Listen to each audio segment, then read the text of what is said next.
Hello students, आज के इस वीडियो लेक्चर में मैं आपको practical problem number 7 chapter number 6 bank reconciliation के चैप्टर से प्रैक्टिकल प्रॉब्लम नंबर 7 आपको प्रोवाइड करने वाली हूँ इसका सॉल्यूशन।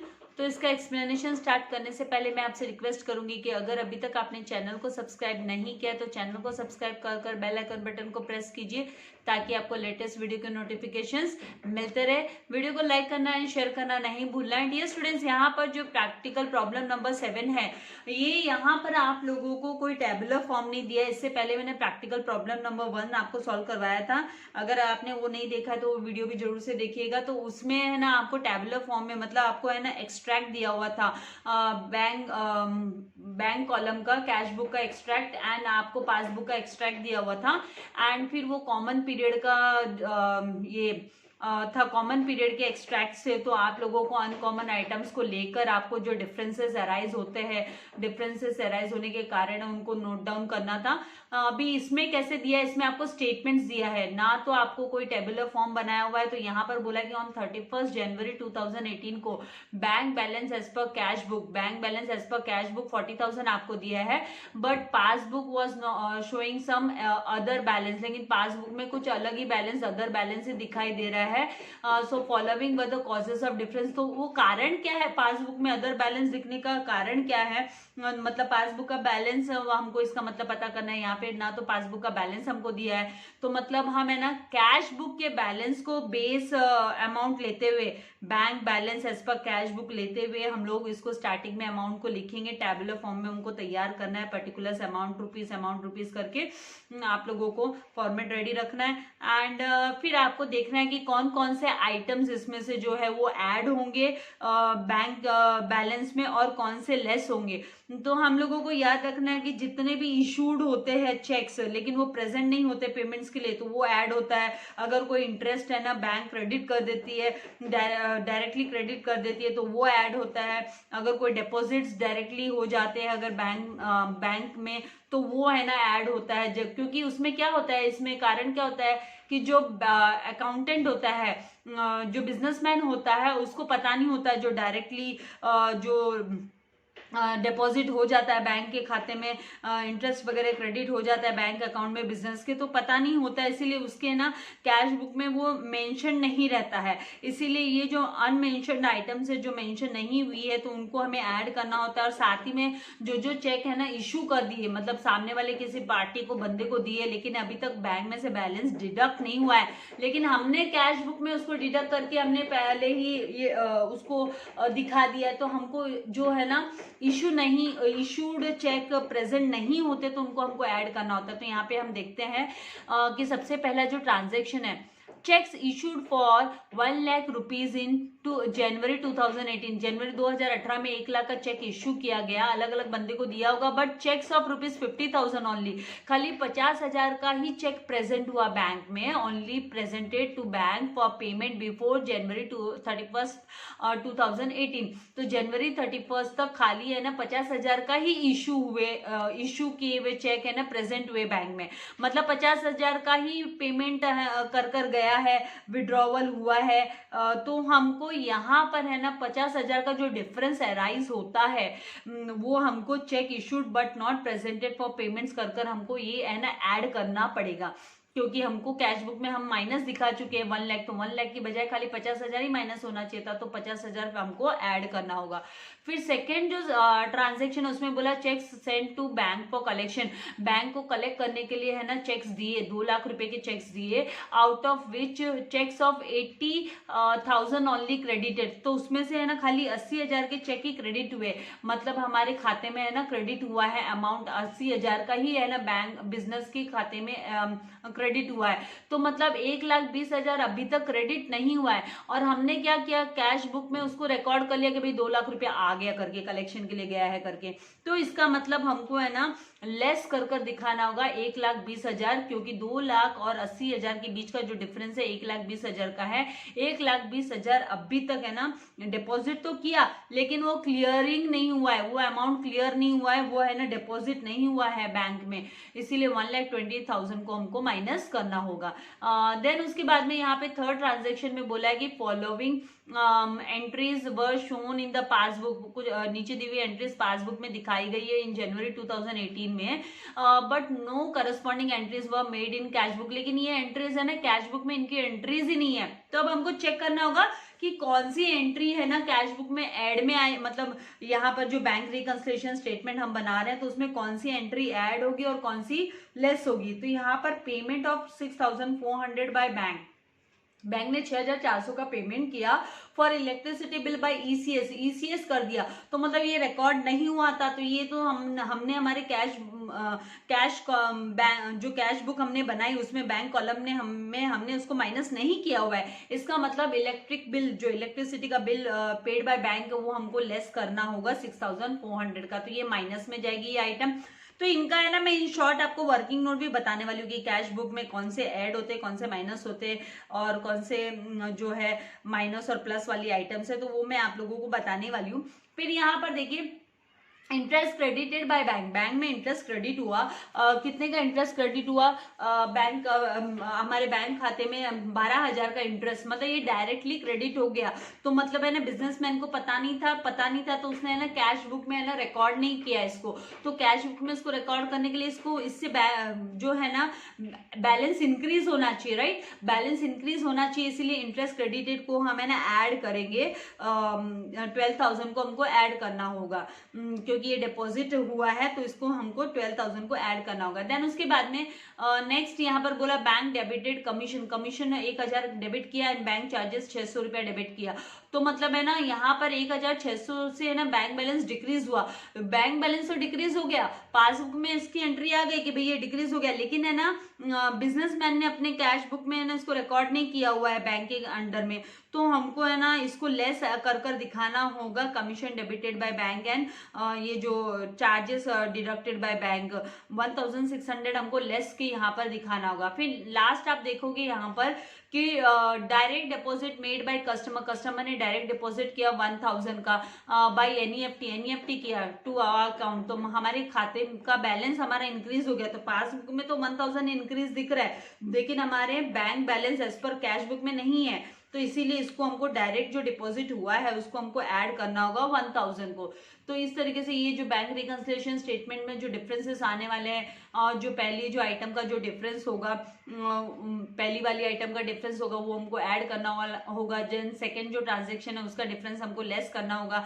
देन यहाँ पर पेमेंट जो किया है उसको हमको लेस करना होगा 6,400 का। देन जो डेबिट हुए हैं चार्जेस 1,600 उसको भी हमें लेस करना होगा।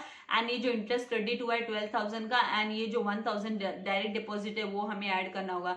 तो इसका फॉर्मेट मैंने आप लोगों के लिए रेडी रखा है, सम डिफिकल्ट नहीं है, लेकिन कॉन्सेप्ट्स को आप लॉजिकली समझकर करोगे तो आपको आसान लगने वाला है। वर्किंग नोट के साथ मैं बताने वाली हूँ, तो आइए हम सबको सॉल्व करते हैं। तो इस तरीके से आप लोगों को फॉर्मेट बनाना है, और यहाँ पर अभी एक वर्किंग नोट हम बनाएंगे जिसमें कि कैश बुक के हिसाब से जो जो बैलेंसेस है वो हमको लेस ऐड कौन से बैलेंसेस करने होते हैं, एंड पासबुक के हिसाब से कौन से लेस एंड ऐड करने हैं। जब आपका ये कब आपको मेथड फॉलो करना है, जब आपका bank balance as per cash book हो। तो in the beginning as per the question के अकॉर्डिंगली यहाँ पर जो दिया है 40,000 ये हमको रिकॉर्ड कर लेना है bank balance as per cash book. ये डेबिट बैलेंस है, तो हम यहाँ पर लिखेंगे bank balance as per cash book के हिसाब से बैंक में जो बैलेंस, आप लोगों ने सब्सिडरी बुक में 2 कॉलम कैश बुक सीखा है, उसमें है ना कैश का कॉलम होता है, बैंक का कॉलम होता है। तो बैंक के कॉलम का अमाउंट हमको लेना होता है बैंक रिकंसिलिएशन स्टेटमेंट के लिए। तो यहाँ पर 40,000 आउटर कॉलम में हम लिख देंगे। अभी इसके बाद में यहाँ पर ये जो वर्किंग नोट है इसमें हम जस्ट एक क्विक जॉट डाउन्स करेंगे यहाँ पे आइटम्स का, कि यहाँ पर ये जो चेक इशूड 1 लाख का एंड बट चेक 50,000 का ही खाली प्रेजेंट हुआ है। तो 50,000 हमारा जो कम प्रेजेंट हुआ है, तो वो पेमेंट्स के यहाँ पर कैश बुक में पेमेंट, मतलब यहाँ पर इशू करना मतलब क्या होता है, इशू का मतलब होता है पेमेंट। तो 2 लाख का इशू किया था, लेकिन उसमें से खाली है ना 1 लाख का इशू किया था, नॉट 2 लाख। तो यहाँ पर 1 लाख का इशू किया है तो 1 लाख में से ओनली 50,000 का प्रेजेंट हुआ, मतलब 50,000 का ही पेमेंट हुआ है। तो अभी बाकी है ना 50,000, तो वो हमने तो पहले से डिडक्ट किया हुआ है कैश बुक में। तो इसका मतलब वो बैलेंस 50,000 है ना, ये है ना ऐड के यहाँ पर जाएगा। तो ये ऐड मैंने यहाँ पे आपको साइन दिया है कि ऐड मतलब प्लस करना होगा हमको, ये ऐड आइटम्स में जाएगा। और सेकंड यहाँ पर नेक्स्ट, यहाँ पर कलेक्शन के लिए जो भेजा, डिपॉजिट्स किया है बैंक में 2 लाख का डिपॉजिट्स किया, डिपॉजिट के लिए गया है, कलेक्शन के लिए गया है, लेकिन वो अभी तक है ना क्लियर नहीं हुआ है। डिपॉजिट तो कर दिए बैंक में चेक 2 लाख के, लेकिन उसमें से खाली 80,000 का है ना क्रेडिट हुआ है बैंक में, ओनली 80,000 का क्रेडिट हुआ है। इसका मतलब हमें जो रिसीव हुआ है खाली वही रिकॉर्ड होना चाहिए था, लेकिन हमने तो कैश बुक में 2 लाख लिख दिया था। तो 2 लाख में से माइनस 80,000 कर दो, तो ये 80,000 ही कैश बुक में रहेगा। बाकी का 1 लाख जो 20,000 है, 1,20,000 हमको लेस के यहाँ पे लिखना है कि ये रिसिप्ट वाली जो चीज है, 1,20,000 अभी तक रिसीव हुआ ही नहीं है, राइट। तो ये एक छोटी सी क्विक वर्किंग नोट करने के बाद में आपको काफी आसान लगेगा। और उसके बाद में यहाँ पर जो है आपका कि कैश, ये पासबुक की एंट्रीज के बारे में बोल रहे कि भाई पासबुक में करस्पॉन्डिंग एंट्रीज जो पासबुक में है लेकिन वो कैश बुक में नहीं है। तो यहाँ पर पेमेंट 6,400 का इलेक्ट्रिसिटी बिल का, ये है ना पासबुक में ही खाली दिखाई दे रहा है। तो मतलब हमको अभी बैंक बैलेंस एज पर जब कैश बुक हम करेंगे तो मतलब ये है ना लेस कर होने वाला है। तो हमको 6,500 हमको लेस करना है। तो हमें ध्यान में रखना है कि थर्ड ट्रांजेक्शन को हमें लेस में डालना है। एंड फिर यहाँ पर जो इंटरेस्ट क्रेडिटेड बाय बैंक है 12,000 का, तो वो हमें ऐड करना है क्योंकि वो खाली पासबुक में ही है। तो ये हमें ना ऐड के यहाँ पर, अभी ये सारे ऐड के यहाँ पर आइटम हम लेने वाले हैं। तो थर्ड इसमें से थर्ड का ये जो सेकंड अमाउंट है वो 12,000 का ऐड के यहाँ पर जाने वाला है। फिर उसके बाद में यहाँ पर जो बैंक डेबिटेड कमीशन 1,000 का एंड बैंक चार्जेस 600 का, तो वो है ना हमें लेस उसमें दिखाना है, मतलब कैश बुक में हमने नहीं दिखाया है और हमको वो लेस में दिखाना होगा। तो 1,000 हम दिखाएंगे लेस में। एंड ये थर्ड का सब ट्रांजेक्शन थर्ड है, उसमें 600 बैंक चार्जेस का भी लेस में ही जाना है। एंड फिर लास्ट यहाँ पर ये जो डायरेक्ट डिपॉजिट का बोला, direct deposit made by customer, तो वो 1,000 का एनईएफटी जो डायरेक्टली डिपॉजिट हो गया। तो मतलब वो खाली पासबुक में एंट्री थी, कैश बुक में नहीं है। तो ऐड में कैश बुक में भी जाना है ये, जो कि पासबुक में है करके, लेकिन हमने कैश बुक में नहीं दिया है। तो कैश बुक में ऐड में 1,000 जाना है। अभी इन्हीं के बेस पे हम है ना एंट्रीज लिखेंगे। तो सबसे पहली एंट्री जो हम ऐड में लिखेंगे, ये सारी ऐड वाली आइटम्स पहले टॉप में लिख लेंगे। यहाँ पर ये जो ऐड वाले आइटम्स हैं, ये पेमेंट साइड एंड ये डिपॉजिट्स का पासबुक का, ये ऐड में जाने वाला है। तो ये ऐड के यहाँ पर हमको लिखना है। तो सबसे पहले जो लिखा जाएगा heading bank balance as per cash book हमने लिख दिया है 40,000 का। अब यहाँ पर हम लिखेंगे ऐड। ऐड लिखने के बाद सबसे पहले check issued but not presented for payment, इस तरीके से लिखा जाता है, but not presented for payment के लिए भी आया ही नहीं, तो बैंक बैलेंस डिक्रीज नहीं हुआ ना, हमने तो पहले ही कैश बुक में डिक्रीज करके दिखा दिया था। इसकी वजह से डिफरेंस अराइज हो रहा है। तो कितने का डिफरेंस अराइज हो रहा है? तो 50,000 का हमने इसका बैलेंस यहाँ पर लिख रखा है कि भाई 50,000 का डिफरेंस अराइज हो रहा था, 50,000 का, ठीक है। फिर उसके बाद में जो नेक्स्ट हमको लेना है, हम लेंगे यहाँ पे ऐड के, यहाँ पे ये 12,000 एंड ये 1,000 का। तो 12,000 का इंटरेस्ट क्रेडिटेड जो डायरेक्ट क्वेश्चन के हिसाब से एज पर क्वेश्चन ही हम जा रहे हैं, हमको कोई नए अपने आप से स्टेटमेंट तैयार नहीं करने हैं, लॉजिकली समझते हुए करना है। तो सेकेंड यहाँ पर लिखेंगे इंटरेस्ट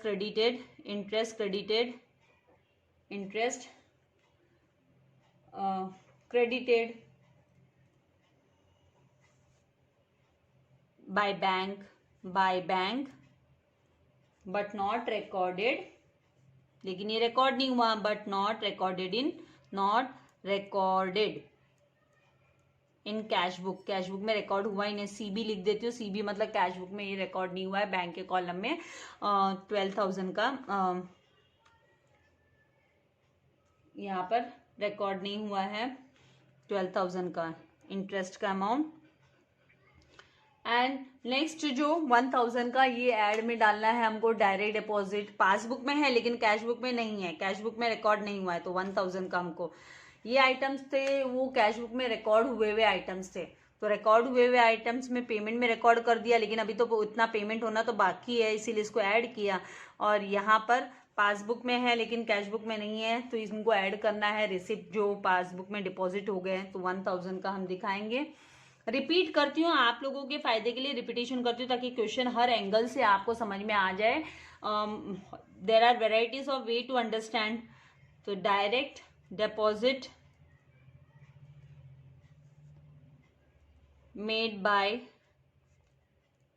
कस्टमर, कस्टमर ने डायरेक्टली डिपॉजिट कर दिया, तो फिर यहाँ पर हमें इसको लिखना पड़ेगा भाई डायरेक्ट डिपॉजिट हो गया but not recorded in the cash book, लेकिन कैश बुक में but not recorded in cash book, तो जब कैश बुक में रिकॉर्डेड नहीं है तो उसको रिकॉर्ड करना पड़ेगा, इसके लिए ऐड करना पड़ेगा ना, क्योंकि बैंक बैलेंस इंक्रीज होता है इससे, तो है ना कैश का भी जो बैंक कॉलम है वो इंक्रीज होना चाहिए इन कैश बुक। तो 1000 इन सब का हम टोटल करेंगे तो 50,000 प्लस 12,000 62,000 प्लस 1,000 तो 63,000, तो यहाँ पर ऐड 63,000 करेंगे। तो टोटल करने पर अब ये क्योंकि और ऐड वाले आइटम्स नहीं है तो टोटल करेंगे तो 1,03,000 आ जाएगा, 1,03,000। अभी हमको नेक्स्ट हेडिंग जो आएगी ये लाइन लीव कर देना यहाँ पे, अभी यहाँ पे लिखना है लेस। लेस में सबसे पहले जो आइटम है वो यहाँ से हम ले लेते हैं कैश बुक में जो रिकॉर्ड हो चुका था ऑलरेडी कि भाई हमको रिसीव हो गया, लेकिन एक्चुअल में तो खाली 80,000 ही रिसीव हुआ है ना, जो डिपॉजिट किया तो उसमें से 80,000 का ही क्लियर हुआ है, 1,20,000 तो आना बाकी है, तो आना बाकी है, लेकिन हमने तो पहले से 2 लाख करके रिकॉर्ड किया, तो ये आना बाकी है वो हमको लेस करके लिखना होगा, क्योंकि इसकी वजह से डिफरेंस अराइज हो रहा है। क्यों लिख रहे हैं ऐसा, क्योंकि इसकी वजह से डिफरेंस अराइज हो रहा है। तो checks deposited but not cleared, deposited but not cleared, तो यहाँ पर 2 लाख माइनस 80,000 का बैलेंस हम दिखा रहे हैं, तो 1,20,000। इसके बाद में सेकेंड जो है वो होगा, यहाँ पे सिर्फ पासबुक में एंट्री है लेकिन है ना कैश बुक में नहीं है, तो ये विड्रॉवल्स है। विड्रॉवल्स है मतलब सारे के सारे है ना पेमेंट डिक्रीज होने वाली बात है, तो लेस करना पड़ेगा ना।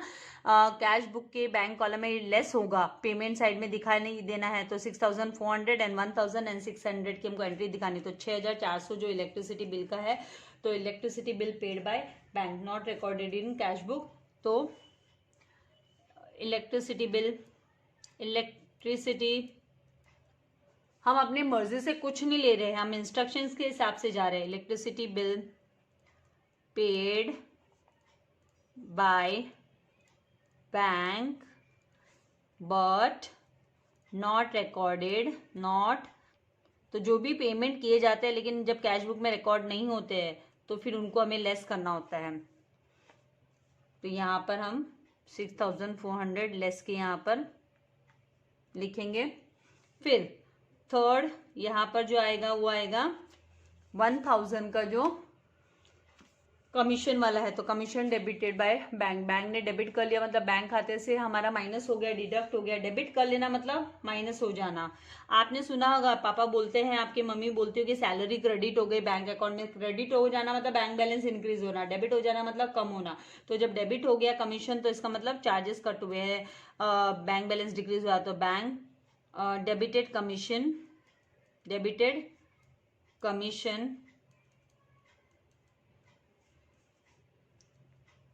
But entry not recorded. यहाँ पे लिखने के लिए कोई हार्ड एंड फास्ट सिस्टम नहीं है, बस आपका करेक्ट स्टेटमेंट होना चाहिए, रिकॉर्डेड इन कैश बुक, तो 1,000। इसके बाद में फोर्थ जो आपका बैंक चार्जेस, ये 600 का बैंक चार्जेस का हमको दिखाना है, तो 600 बैंक चार्जेस का हम लिखेंगे, bank charges debited by bank, bank charges debited by bank, और इसको आप दूसरे तरीके से भी लिख सकते हो, entry recorded only in the passbook, entry इस तरीके से भी लिख सकते हैं हम, या not recorded in the cash book, तो ओनली पासबुक में, तो कैश बुक में भी दिखाना पड़ेगा ना, in the passbook.